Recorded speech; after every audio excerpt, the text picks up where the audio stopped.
ശബ്ദം ഉണ്ടാവോ? അയ്യോ അത് ശരി. ബിസ്ക്കറ്റ് പോലെ ഉണ്ടാ ഇവിടേക്ക് എൻ്റെ അമ്മ. തേനീച്ചയോടുള്ള ഒരു പ്രണയം അതാണ് നമ്മൾ ഈ കാണുന്നത്. ഇപ്പോൾ 30 വർഷമായിട്ട് ഈ തേനീച്ചയുടെ ബാക്കിൽ തന്നെ പോകുന്ന ഒരു വ്യക്തി. ഇങ്ങനെ ആരെങ്കിലും ചോദിച്ചിട്ടുണ്ടോ നിങ്ങൾക്ക് എന്താ ഈ തേനീച്ചയോട് ഇത്ര പ്രണയം, നിങ്ങൾക്ക് വട്ടാണെന്നൊക്കെ ചോദിച്ചിട്ടുണ്ടോ? തീർച്ചയായും ചോദിച്ചിട്ടുണ്ട്.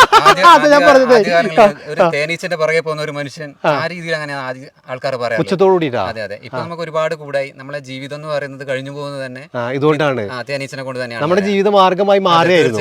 ഇത് ശരിക്കും 1 കിലോ കിട്ടണമെങ്കിൽ ഇതുപോലെ എത്ര കൂട് തുറക്കണം? ഇതിന്റെ ശരാശരി കണക്ക് എന്ന് പറയുന്നത് 3 കൂട്ടിൽ നിന്ന തേനാണ് 1 കിലോ എന്ന് പറയുന്നത്. അതായത് ഇതുപോലെ 3 കൂടുകൾ ഉണ്ടെങ്കിലാണ് 1 കിലോ.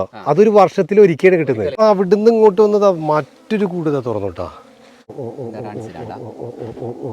ഓക്കെ, അങ്ങനെയാണ് ഇത് എന്താ പറയാ തേൻ എടുത്തുകൊണ്ടിരിക്കുന്നത്. ഓക്കെ, അപ്പൊ ഈ പൂമ്പൊടി എന്ന് പറയുന്ന സാധനം എനിക്കൊന്ന് കാണിച്ചു. പ്രോട്ടീന്റെ കലവറയാണ് പൂമ്പൊടി എന്ന് പറയുന്നത്. തേനിനെക്കാട്ടി 10 ഇരട്ടി ഗുണം പൂമ്പൊടിക്കാന്നാ പറയുന്നത്.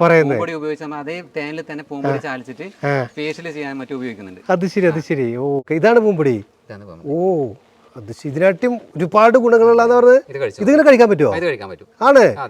ബിസ്ക്കറ്റ് പോലെ ഉണ്ടാ ഇവിടേക്ക്. അപ്പൊ ഇതിങ്ങനെ കഴിച്ചോട്ടെ. ഓക്കെ.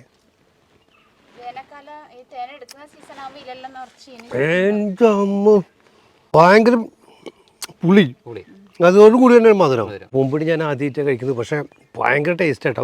പൂമ്പൊടിയാണ്. മറ്റേ ഈ പൂമ്പൊടിയായിട്ട് എടുത്തിട്ട് തേനിൽ മിക്സ് ചെയ്യാറില്ല. ഇല്ല അല്ലേ, അതങ്ങനെ വരുന്നതാണ്. Okay okay. ഇത് 2400. ഓക്കെ, ഇത് 1/2 കിലോ. ഇത് 1250. ഓക്കെ. അദ്ദേഹത്തിന്റെ ആ ഒരു പേഷ്യന്റ് ബാക്കിൽ പോയി. ഇപ്പൊ നമ്മുടെ ഉപജീവന മാർഗം എന്ന് പറയുന്നത് ഇത് തന്നെയാണ്. അതിൽ കളങ്കം ചേർക്കില്ല എന്ന് പറഞ്ഞല്ലേ? അതെന്തായാലും നിങ്ങളുടെ ഒരു കുടുംബത്തിന് എനിക്ക് കാണാനുണ്ട്. തീർച്ചയായിട്ടും ശുദ്ധമായിട്ടുള്ള തേന് ഇവർ അയച്ചു തരും. എന്തായാലും ഇവരുടെ ആ ഒരു നമ്പർ ഞാൻ കൊടുത്തിട്ടുണ്ട്. ആവശ്യക്കാർക്കൊക്കെ വാട്സപ്പ് ചെയ്യാം കേട്ടോ.